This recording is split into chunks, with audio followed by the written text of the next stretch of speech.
We continue with our lessons in fundamental moral theology, and the first time around, which was basically orientation, was to review the fundamental sources of all of sacred theology. We look for principles revealed in sacred scripture, which have been clarified by sacred tradition and presented in any given age by the teaching church. And those principles, which are the principles of doctrine as well as morals, are the underlining ones for the fundamental considerations that we took up. The first thing that we looked at basically was our purpose in life, or the end of man, and admittedly that's a pre-moral question, but it is so fundamental and determinative that we put it first, because it's in view of that everything else will either lead us to that end or lead us away from that end. The second consideration that we looked at was what we called human acts.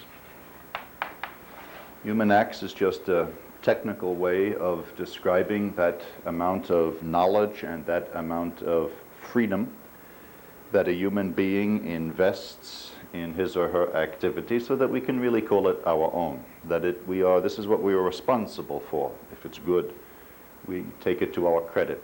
If it's wrong, it is attributed to us as fault. If you will, it's part of what we all learned in the catechism when we spoke about, say, an old mortal sin norm.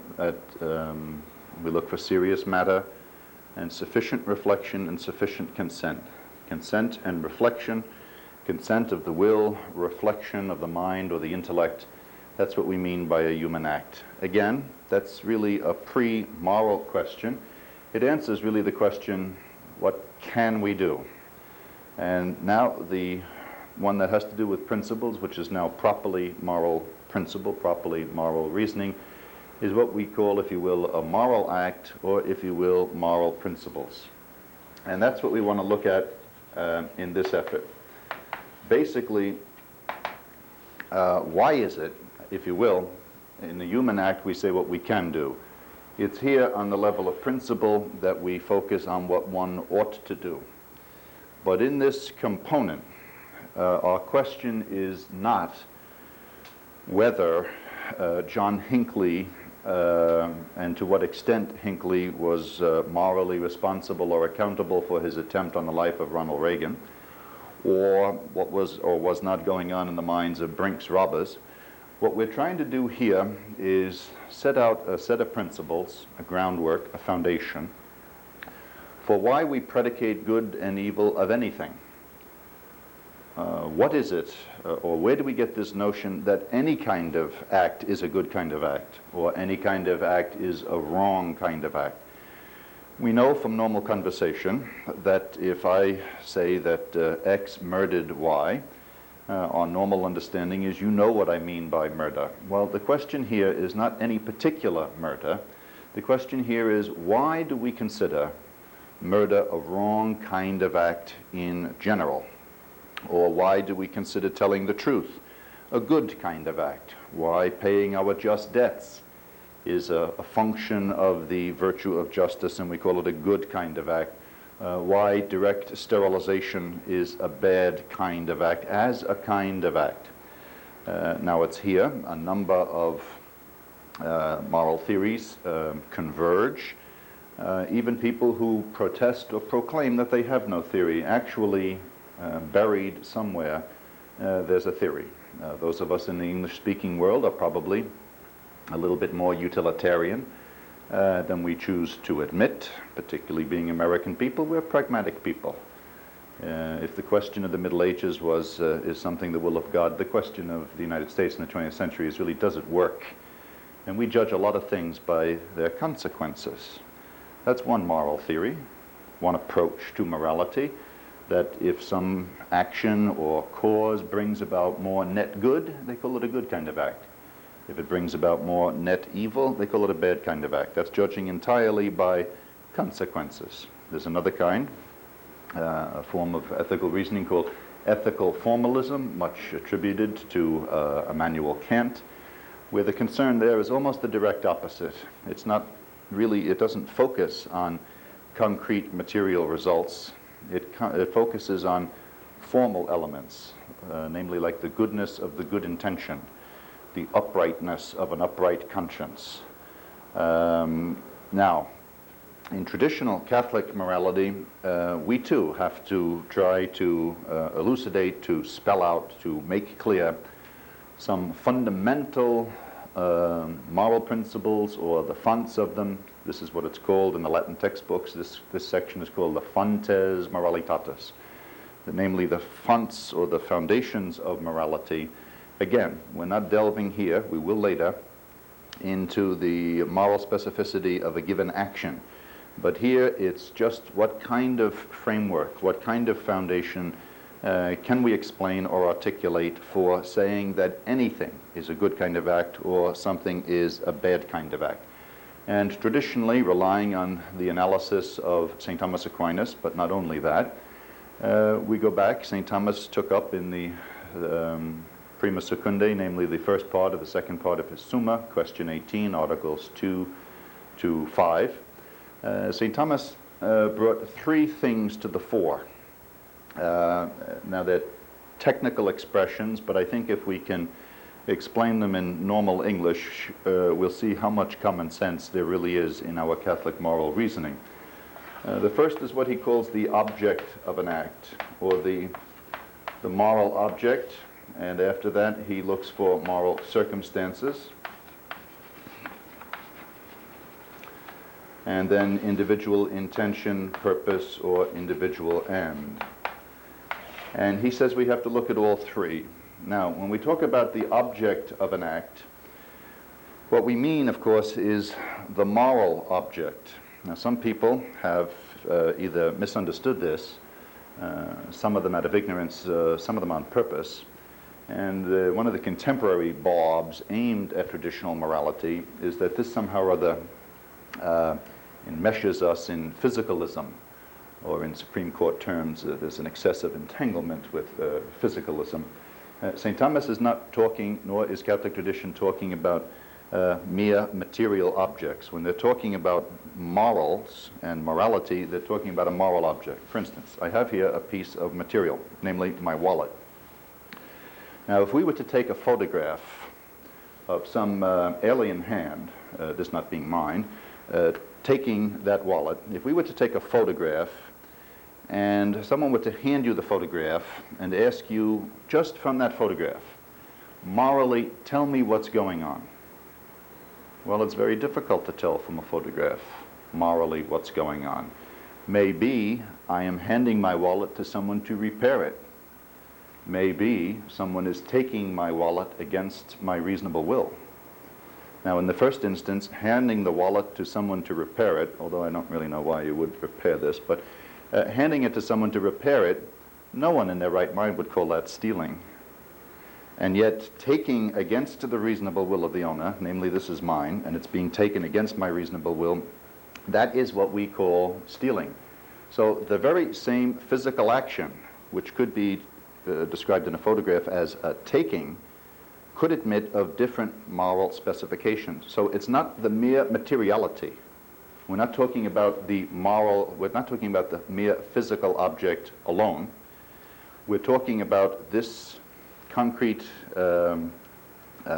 reality, but our concern is any bearing that has on some rule or norm of morals. That's what we call it, if you will, the formal object or the moral object. Another example, you could take a picture of someone taking a very sharp instrument and piercing my abdomen. They take a picture, they show you the picture, and they ask you morally, what's going on there? Well, if all you see is the picture, we're not really sure, first of all. Perhaps it's a surgeon operating to remove diseased appendix. Or perhaps it's a mugger separating the owner of some property from the muggee.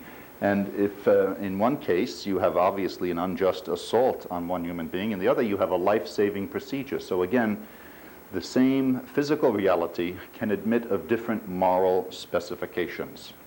So it's not just that physical act all by itself. It's what we call the moral object, that physical activity in view of some rule or norm of morals. Admittedly, If the end of man was first and human acts were second and moral principles are third, we won't get to that norm until a little bit later. But I delay this a little bit because certain alleged confusion in this area has been the source of all sorts of disputes and dissents within the Catholic Church. Again, you could take a picture, I suppose, of someone jumping off the roof of this building or the building that you're in. And if you're shown the picture, you could, and you're asked, tell me from this picture morally what's going on. Well, we may not be able to do that merely from a physical photograph. It could be the house is on fire and someone is jumping off the roof because that's the last resort, in which case the moral object there would be escape. However, the same jump from the same height to the same splat, perhaps someone just found out that all their CDs had disintegrated and everything else they had in the bank had somehow or other disappeared. They use words like disappear instead of being stolen. And then that person, to end his life, jumps from the same height to the same fall. Well, now, the moral object there is not escape as in the first case. The moral object, namely that physical activity which has a bearing on some norm of morals, we would describe the moral object there as suicide. So, we do not collapse into mere physical reality, nor can we prescind from physical reality. But that's what we mean when we say what a moral object is. That is, what kind of an act is this as a kind of act? And we're talking about general forms of human behavior, significant human activity, which are found in concrete circumstances that do have verifiable meaning. For instance, our definition which we employed already. We call stealing a taking against the reasonable will of the owner. Now obviously, there has to be a taking before we can talk of stealing. If there was no taking, there's nothing more to discuss. There has to be a killing before we can discuss murder. But not every killing is murder. What's murder? Murder is directly taking the life of an innocent or a helpless person. Someone, if you, by mistake, back up the car too quickly coming out of the driveway and accidentally run over somebody who then subsequently or right there dies, certainly there's a death and there was a death-dealing blow, but unless you had planned that and intended that, we would never call that murder, nor would civil law call it murder, unless you happen to be a shrewd kind of guy who has been waiting 4.5 years for this despised neighbor to pass by your driveway, and that was your plan all along, in which case, of course, you would be a murderer. So that same physical action can admit of different moral specifications. But this moral object is so crucial and so fundamental that St. Thomas and all authentic Catholic teachers say that's what we consider first. What kind of an act is this as a kind of act? Why so? That any kind of killing that is directly taking an innocent person's life, so we're not talking about vehicular homicide, we're not talking about accidents, we're not talking about explosions that are unforeseen, we're talking about directly taking an innocent life, well then that is a murder, morally, no matter what. That's the kind of act it is as a kind of act. And we'll come back to that. So the first thing we ask normally is, we look for the moral object. What kind of an act is this morally? And this business of careful moral definition is really crucial, because very often, particularly in our American society, when you ask what's going on, usually the primary answer is why I did something, instead of what I did. But in conventional Catholic morality, what was done is the first question, because that establishes it as a kind of act. That's what makes it an act, a moral act, in the moral order that has some moral significance. And it's important there that we put first things first. This is, if you will, what they could call a constitutive element of morality. This makes it the kind of act that it is morally. Now, we're always going to be talking about some concrete thing, therefore, that is done in some concrete circumstances for some concrete purpose, okay? And that's why then we move. Not every action necessarily or automatically has a moral specification by its moral object. And if that's so, then what we do is we move to circumstances.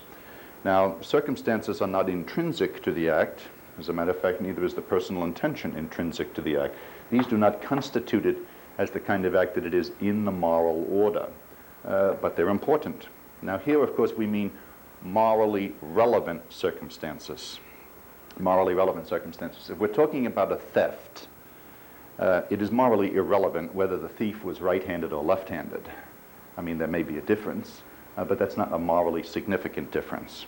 If we're talking about an assault, an unjust assault upon an innocent person, it's not morally significant whether the person who committed the assault had freckles or lacked them or parted his hair on the left or on the right. But I'll give you a circumstance. Say an 18-year-old young man assaults a 45-year-old man by banging him on the head with a baseball bat. Now, by almost common sense, a Catholic moral tradition would call this an unjust assault. This was unprovoked for whatever reason. We didn't even get to the personal reason yet. Some guy takes a Louisville slugger, matter of fact, a 34-inch Louisville slugger, and smacks this 45-year-old man over the head. Now, it happens by circumstance that this 45-year-old man is the father of this 18-year-old man. Does that change the kind of act that it is? Well, essentially, no. It remains what it is, an unjust assault. But that particular circumstance is so morally significant that it too has a bearing on some rule or norm of morals, because in that sense, in that particular case, concretely, you have not only a violation of the fifth commandment, which would always be unjust use of force on an innocent person, but because of the parental relationship, father to son, you would also have a violation of the fourth commandment. Whatever honor your father means, it doesn't mean hitting him over the head with a Louisville slugger, at least as I understand the commandment. Okay? So we have some circumstances then that can aggravate or diminish, as they say. They can increase the malice of a wrong kind of act, or they can lessen somewhat the nature of it. But no circumstance can change a good act into a bad act. And no circumstance, by definition, which is not intrinsic to the kind of act that it is, can change a good one into a bad one or a bad one into a good one. That's like going from horses to people. You might say that both horses and people are sentient animals. But no amount of prettiness in the face of the horse or ugliness in the face of the man will change a horse into a person or the other way around. But sometimes circumstances can change, aggravate or diminish moral behavior. For instance, you may have loaned your neighbor a ladder, and it's yours. You have a right to use it. And you say, now this is the second Saturday in a row that I asked him to give it back. I'm going to go over and take it now. And you have a right to, and you go over and you take it now. It happens by circumstance that your neighbor is 14 steps up on that ladder. That mere circumstance changes that action morally. Returning what belongs to you is a good kind of act. But when returning what belongs to you also throws someone from a height of 14 feet, we're not talking about neutral activity. Taking showers is good, I guess, except when there's a drought. It's still good, but we lessen it so. But if someone insists on taking a shower in the fountain in front of Lincoln Center, you have a mere circumstance there that has changed things. Some can change a neutral act into a bad kind of act, or a neutral act into a good kind of act. Can't change right to wrong, though. But also they can aggravate or diminish. If someone, there are many ways to steal. Sometimes by force, sometimes by trickery. I don't know how many people have ever purchased the Brooklyn Bridge. I'm told many did, or perhaps the George Washington Bridge. But if you fleeced someone out of $50 on the specious theory that you are going to sell them what's not yours, you're still stealing. Now, what essentially, is there any difference there between that and just using force, coming up and saying, I'm going to break your arm until you give me $50? Both of those are stealing. One of them we just consider a worse, a more despicable kind of stealing than the other. So first, we always ask the question, practical question, what's going on? Morally, what's going on here? What kind of an activity are we talking about? Then we look for concrete moral circumstances that can aggravate or diminish the kind of act that it is. Ultimately and finally, what ties much of this together is what they call the end of the actor rather than the end of the act, namely the purpose, the personal intention someone has in doing something. Again, that is extrinsic to the activity itself, but nonetheless it can have great effects in morality. For instance, someone might have a very generous purpose. Their mother is hospitalized. It just happens that in the present circumstances they're in what they call a poor situation of cash flow. And what they do is they steal flowers to bring flowers to their mother who's in the hospital so that that makes her feel better. Now, we don't start by saying, what is your purpose in doing this? Which would perhaps be to make my mother happy. The first question morally is, what is going on here? And what is going on here is a stealing. Now, it may be a stealing in circumstances that has a very good intention, but that intention will not change the kind of act that it really is, because stealing, taking against the reasonable will of the owner, is a wrong kind of act as a kind of act. Now, the point in Catholic moral theology and Catholic moral theory is basically that all of these sources have to be good for us to call the whole thing a good kind of act. If one of them is wrong, if it's a wrong kind of act in the first place, if it's in wrong moral circumstances, or if it's for a wrong individual purpose or intention, we cannot call it a good kind of act, we call it a bad kind of act. There's a little Latin axiom, bonum ex intrica causa. Goodness comes from the integrity or the fullness of these sources. Malum ex quecumque defectu.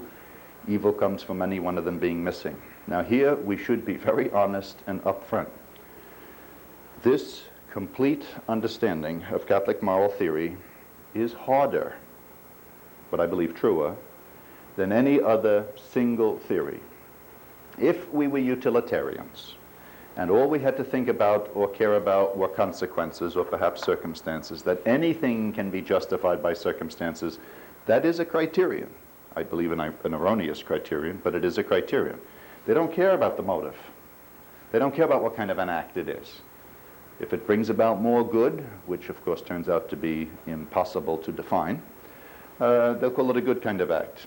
If it brings about more evil, they'll call it an evil kind of act. They're not even concerned about what kind of an act it is in itself. Catholic moral theory is concerned about some concrete activity in concrete circumstances for a concrete purpose.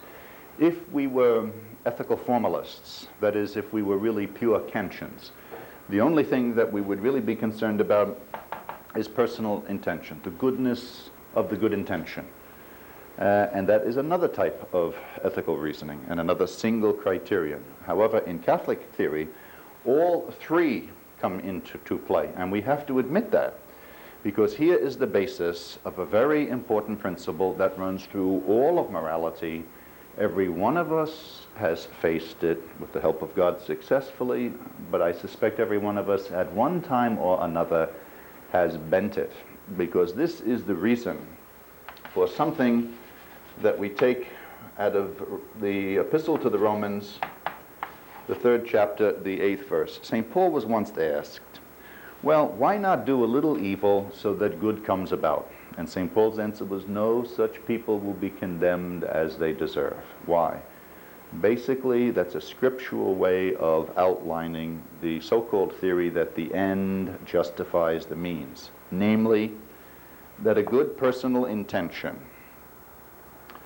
would justify placing a wrong kind of act to achieve that good purpose or good goal or good intention. Or that a good personal intention will justify placing wrong or immoral moral circumstances to accomplish an end. We got to admit, this is a harder theory, but it is scripturally based, and that was our rubric in the first place, that we would look for principles located in sacred scripture, and this one is, that has been clarified by sacred tradition. Any number of doctors and fathers of the church have spelled this out for us, and has been presented at any given time by the teaching church. And it is, constantly. This principle is almost always under assault. Oddly enough, even in contemporary terms, in situations of debate and dissent, all sorts of people are trying to recycle or reword that principle so that it means the opposite of what it says. But what it means is really very clearly and simply this, that a good end never has, does not now, and never will justify, a good end will never justify a bad means. Namely, that good personal intention will not justify doing some wrong to achieve that good personal intention. You can bring it all through morality. You can start with you could start with abortion, or there are circumstances where someone could say, well, we are trying to relieve family need, we are trying to prevent second-generation welfare, we are supposedly improving mother's health. You can go through a whole list of personal intentions, but remember our first question. Our first question is, what is going on here? And apart from certain exceptions in double effect, which are not direct but indirect killings, apart from them, morally what's going on is the direct lethal assault on an innocent. That's what's going on. If you will, the answer that we come up with the moral object answers the question, what? The personal intention answers the question, why? Now, why am I doing this? I may be doing it allegedly to relieve family need, to avoid other problems, to save money, to bring about really inconvenience or save inconvenience, because as we know, it turns out that about 79% of all abortions performed in our country currently are on women in their early 20s, 91% of whom are operating for reasons of psychological or financial inconvenience, not threats to mother's health or anything else. But the primary question is, what is going on here? And that's why that comes first. And what's going on there is a direct killing in some concrete circumstances for concrete individual purpose. But St. Thomas's rule, and the rule of all Catholic morals, is basically that the integrity of these courses. Now, since direct abortion is a wrong kind of act to start with in the first place, there is no circumstance, there is no personal intention that will ever justify it, because there is no external circumstance that can unmake that what it already is. The direct killing of an innocent person is wrong. It's always wrong. Some direct killings might be more heinous or more vicious than some others, but they still are what they are. There is no personal intention. Some personal intentions might make something more understandable, but that's not to make them more justifiable, because they cannot change what it is as a kind of act. And I say we can go from A to Z. I suppose if I get stuck with Z, I'd have to come up with an example of zygotes, but that would be stealing or lying or perjury, and we admit it. It would be very convenient at certain times if what Catholicism or Christianity teaches is not true. It really would be.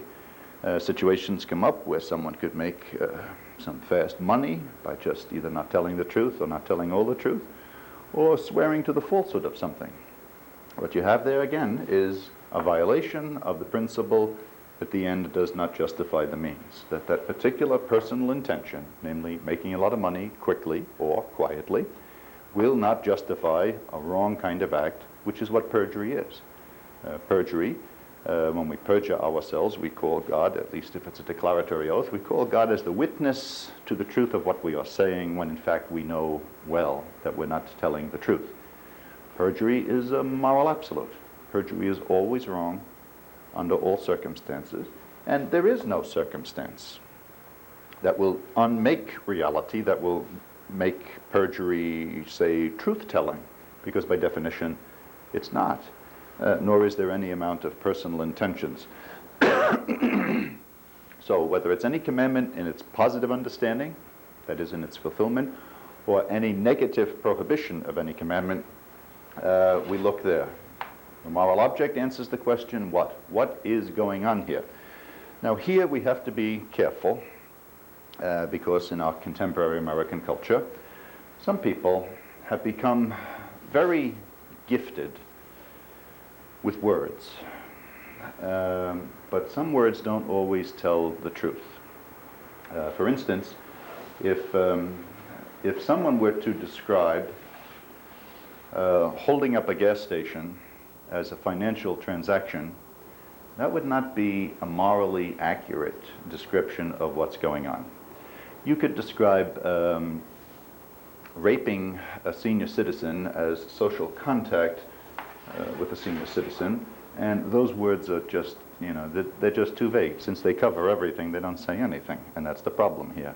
So this question of careful moral definition, particularly spelling out as clearly as we can the general rightness or wrongness of certain activities in view of some norm, because what we're saying here is that morality has a bearing, a transcendental bearing on some rule or norm of morals. I know some of this sounds a little bit extra technical, but this is where we make up a stand, basically about objective morality, and it's very important. There are many other theories around. Many of them are called approbative theories.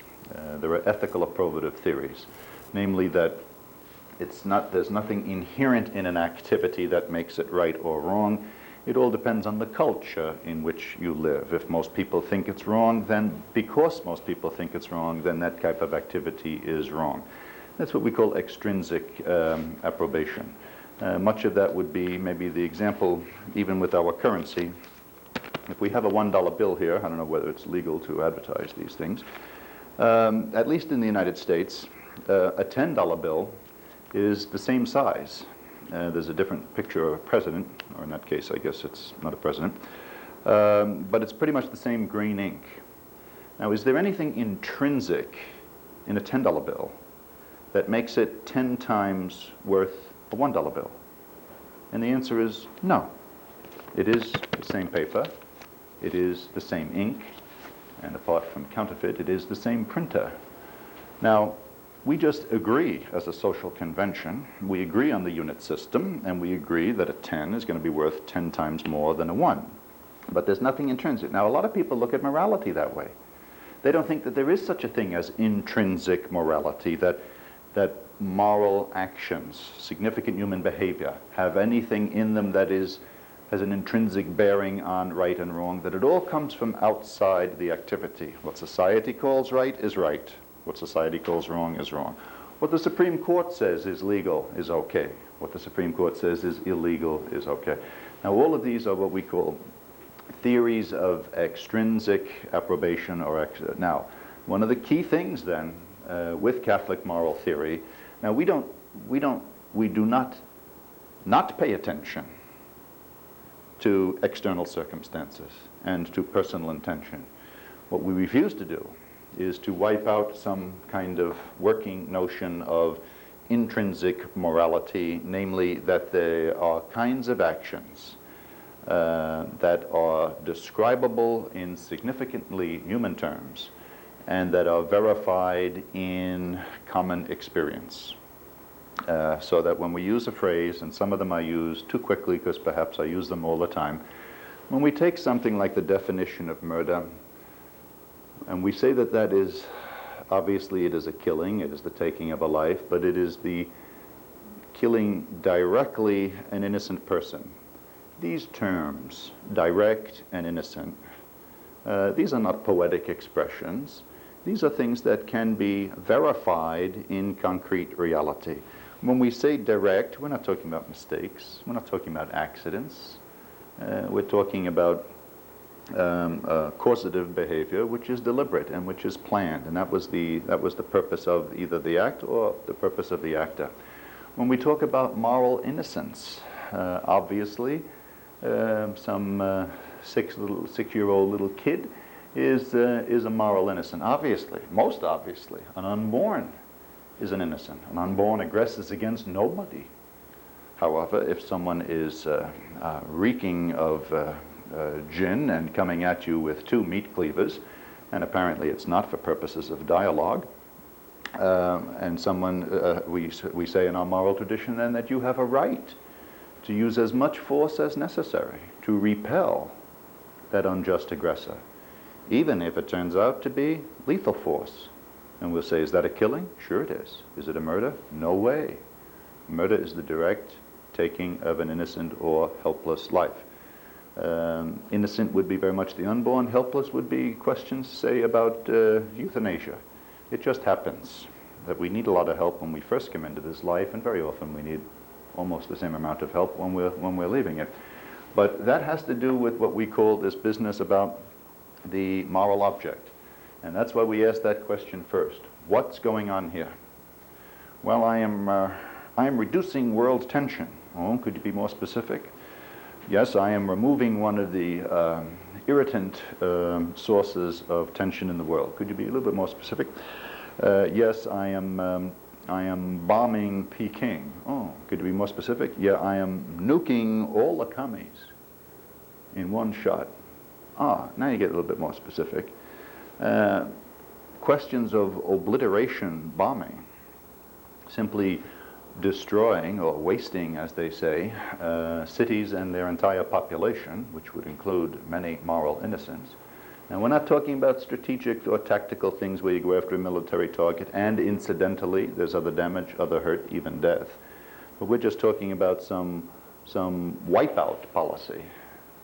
That is not correctly defined as reducing world tensions. So we have to try and get moral definitions of significant human behavior in understandable terms that can be verified in concrete reality. And moral innocence can be. Same thing in the area of justice when we say taking against the reasonable will of the owner. Well, some people will say all stealing is wrong. Well, in general, that's true. All stealing is wrong. But there could be some situations where it's not clear that a particular taking is a particular stealing. That's always what they call the Les Miserables case. There was a case about which, if you find it in Victor Hugo's book, where some guy ends up getting accused of stealing one loaf of bread, which leads to all sorts of legal consequences and other problems. At least in Catholic theory, if it were a matter of taking something for absolute personal survival or the survival of one's family, which inflicts no grave harm, in fact almost no harm on the owner, in that case we wouldn't say this is a taking against the reasonable will of the owner, because in that case the owner would not have a reasonable will. For the owner of one loaf of bread to prefer the cost of that loaf of bread to the life of another human being is really not what we would call an understanding of ordered charity or ordered virtue, and would not really be reasonable. But apart from that, any other taking or any other stealing, which really is a taking against the reasonable will of the owner, that's what it is. That's the moral object. That answers the question, what? And if we answer that question, what, it is appropriate to continue under what circumstances and for which purpose. Circumstances, how, when, where, things that, like the old adverb questions, will help fill that out. And then the personal question of why. Now, it happens, particularly in contemporary America, that whenever you ask about what's going on here morally, very often, and you check your own experience, very often people will not answer the question, what's going on. They will always answer the question, why I'm doing this. That's a relevant factor, but it's not the first determinative factor. The first determinative factor is to define what's going on morally, so that when we say of the guy who's stealing flowers to bring them to the hospital to make his mother feel better, and you say, morally, what's going on here? Well, I'm making Mama feel better. Sonny, you're telling me why you're doing that, but we have not yet figured out what it is that you're doing. And if what it is that you're doing is taking against the reasonable will of the owner, that's what stealing is. But even Karl Rahner, that is in his lucid intervals, made the remark in a book called Problems in the Modern Church. This is part of the slip-off and the take-off for a good deal of what we call situation ethics. Some forms of, even some of the less virulent forms of situation ethics, at first, some of them don't deny that there are any such things as principles at first. Ultimately, of course, they do, but at first they don't. But some of them are of the opinion that As long as we can answer the question why someone was doing it, well, then all bets are off in the field of morals. And that's not so, unless someone wants to admit that theirs is a morality of pure intention. That's all it is. It's everything, the only relevant moral criterion is intention. If I have a good intention, if I have a good reason for doing what I'm doing, then all is well with the world and in the rule and realm of morals. They should say what that is. That's Kantian morality. It is a component, it is a factor here, but not the single one. So, first, what's going on? Secondly, in what concrete circumstances?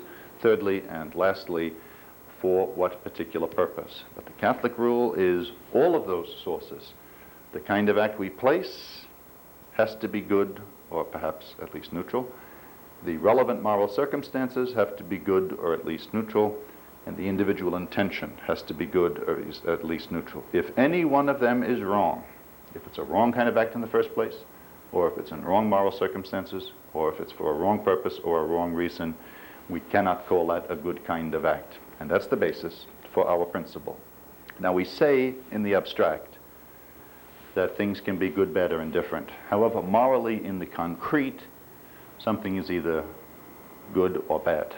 There are no neutral concrete actions. And someone say, well, walking is a neutral type of action. Well, it is, but eventually, as we move along, if it's just walking to the station, to take the train, to go to work, to earn a salary, to support one's family, then by its personal intention, it takes on the specificity of a good moral act. The same walk to the same station, to the same train, to the same depot, to work for the mafia, to say you're serving or you're sustaining your family, then all of a sudden all of those neutral activities take on a species of moral evil, and it becomes a wrong kind of act. So although in theory, in the abstract, things can be good, bad, or indifferent, in the concrete, ultimately, one way or another, a moral action is either good or bad. What do we mean good or bad? These are the grounds that we use. These are the fonts we employ. These are the criteria that are relevant for trying to specify. Again, we're not talking yet about individual actions or questions of subjective conscience. We'll get to that. But these are the grounds on which we say that any kind of an act is a good kind of act, or a neutral kind of act, or a bad kind of act. If there is no such thing as objective morality, we should really admit that and just keep cases and say everything besides being numerically unique is morally unique. Or come up with a new theory, say, well, it all depends how you look at it. Some people operate on that theory. But Catholicism is not one of the elements that operates on that theory. In fact, Catholicism rejects that theory. So, I'll link with objective morality, and these are the basis on which we predicate, on which we ground the ethical reasoning so that we can speak of a good kind of act or a bad kind of act, or at least in the abstract, a neutral kind of act. And this is the setup for the verification and the understanding, and we should admit it. Please admit it. We should never apologize for anything we find in sacred scripture. And that principle, at the end, does not justify the means, is a hard principle. You could probably solve any problem you can think of in about 48 hours if you are willing to suspend that principle. And many have. Many didn't wait 48 hours. But if we are going to be true to our own sources and true to our own religion, we have to honor that principle, not just when it's easy, but in all circumstances, because it's a true principle. And admittedly, if we just went by one criterion, some single criterion, it would be an easier morality, I suppose. I mean, if easier means less burdensome. But then again, the moral choices that we make also shape the character that we are, and we could end up with some funny characters if we adopt some funny theory. But, okay, so that the first thing we look for is purpose in life, and then human acts. They're really pre-moral considerations. This is our primary and our first moral consideration. This analysis of the morality of human acts. If we say that something is done with knowledge and done with freedom, and we say someone can do that, When we move to what someone ought to do or ought not to do, it's here. This is where we ground our moral ought. These are the principles that are relevant to that and bring that in. Now, they also have technical names, which I don't think we should bother going into. The moral object is called a finis operis. In Latin, finis means the end of the work or the end of the act. And the intention here would be the finis operantis, or the end of the doer or the actor. In any, whether we use English or Latin or any other language, we want to try to clarify these, because it's a very important. Now, I grant you, like almost anything that's abstract principle, it's a little bit dry bones. But in the long run, we're not really talking about bones here, we're talking about principles. And I think as soon as we make the next application, we will see very quickly how important those principles are. It also happens in Catholic moral theory. Very often when we're talking about moral object, relevant moral circumstances, individual personal intention, very often what happens there is we're talking about what we call a single instance action, a single piece of behavior, or a single consequence. It can also happen, as you well know, that some of the things we do have multiple consequences, multiple resultancies. And this raises certain questions as well. And along comes a so-called theory called the principle of double effect, or indirect voluntary. It was once said by the renowned Father John Lynch of the Society of Jesus that as long as the principle of double effect exists, moralist life will never be dull. And that's probably true. Some people look at this as a peculiar form of Jesuitical trickiness. Actually, double effect is applied common sense. And common sense is a great thing. It just may not be as common as some people think. And what we're saying, but let's first clarify what we're talking about when we move to this application. Sometimes when we place actions, they have several results. So if we place an act or a cause that has two good effects, we don't have to invoke any great theories for that. The more of that, the merrier. And if you place actions that have 3 good effects or 3,000, better still. On the other hand, we can place an act or a cause that has 2 evil effects. We don't mean that either. And the Protestant theory, the so-called theory of the lesser of 2 evils, should never be confused with the principle of double effect. Why? Because some people forget that the lesser evil, albeit lesser, is still evil. Just because it's lesser, it doesn't become good. In traditional Catholic terms, the only thing that we're talking about when we talk about the principle of double effect is we talk about an act or a cause which we place that has 2 effects. One of them is good, one of them is evil. So we're not talking about an action that has all good effects. You don't need extra theories for that. On the other hand, we're not talking about an action or a cause that has double or multiple evil effects, because that so-called theory of the lesser of 2 evils is not a Catholic theory at all and is at odds with it. What we're talking about is sometimes we place acts or causes that have 2 effects, one of which is good, one of which is evil.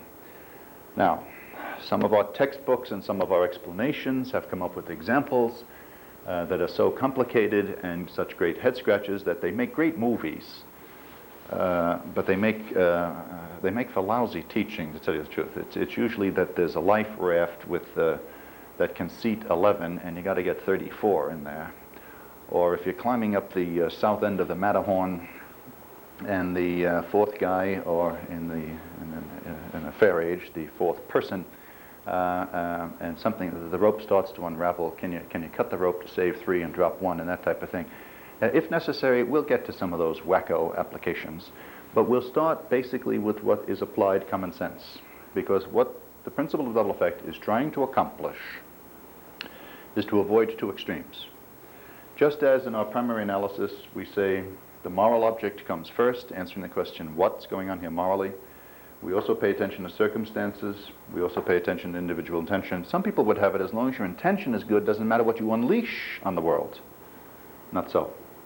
Others could come up with some kind of allegedly superfine Christianity that says, I can't have anything to do with anything that might possibly have or cause a bad consequence. And we're trying to carve our way in between both of those extremes. One of them is a little bit absurd. You know, oh, well, I have a what are you doing? I'm cleaning my air conditioner. Why are you pushing it out the window? Because I want to clean the windowsill. Don't you realize that there were 45 people down there in the street? I have a clean heart. You can't place causes like that and say, I don't care about the consequences. That's crazy. On the other one, if you say that I don't want to rub against any evil or proximate evil throughout the whole day, in which case it would be very important not to get out of bed. But then again, staying in bed all day is not what we call, plucking the golden apples of the sun.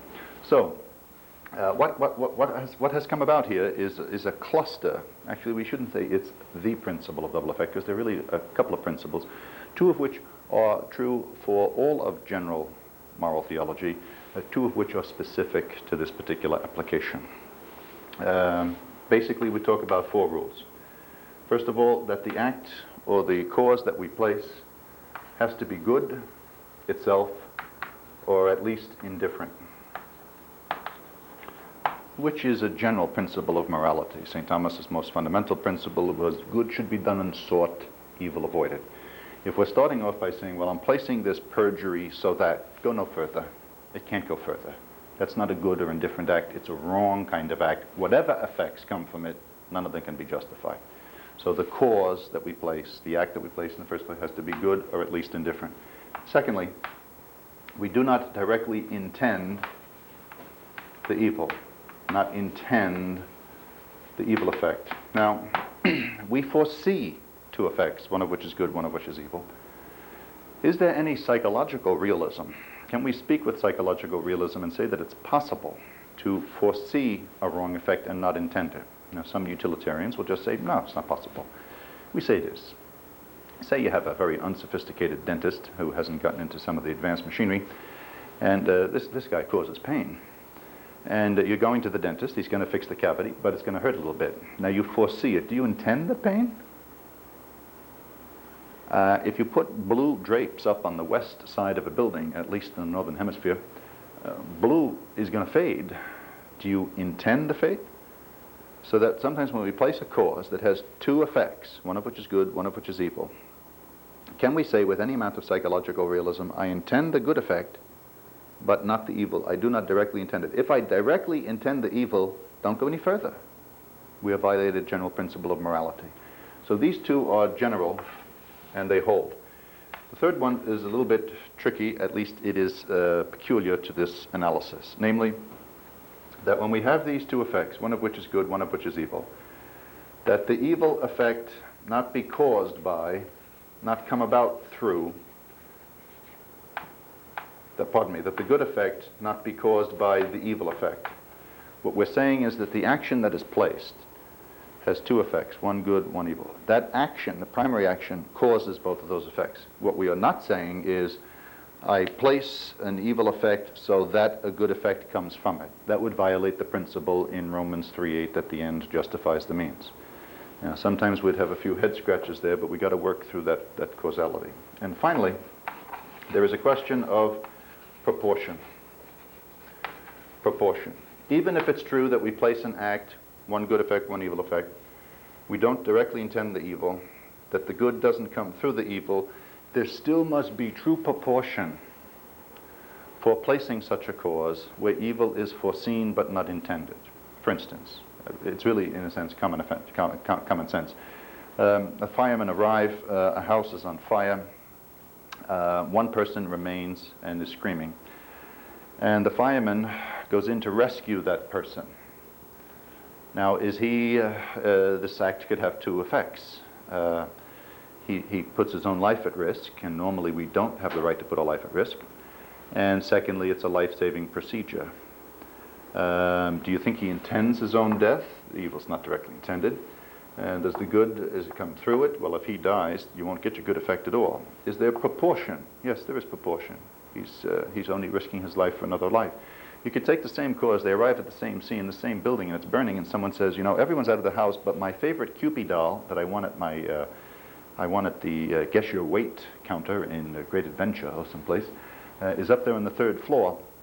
Would the fireman go risk his life for this $1.98 Cupid doll? And the answer is no, because there is no proportion. No one has the right to risk or place their life at risk for some $1.98 Cupid doll. Many situations, many job occupations, police, nurses and doctors working in infectious areas, whoever flew the first 747, or for that matter the first 707, or for that matter the Wright brothers. There are risks in certain things, and many times what they were doing, whether they articulated it or not, was simply applying the principle of double effect. That the cause or the action that they place has two effects. One is good, one is evil. I do not directly intend the evil, although I foresee it, which is why some call it indirect voluntary.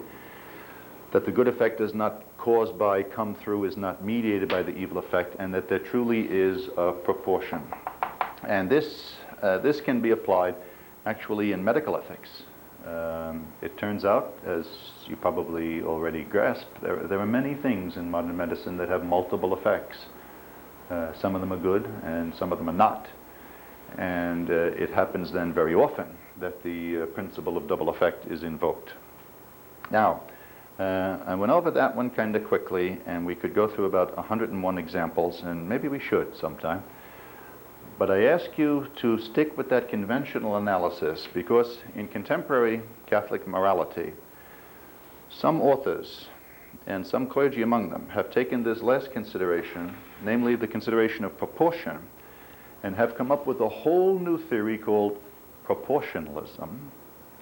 And they have tricked a lot of priests, because a lot of priests, what they learned in the seminary was the principle of double effect, and they hear familiar words. Oh yeah, proportion, that was the last step in double effect.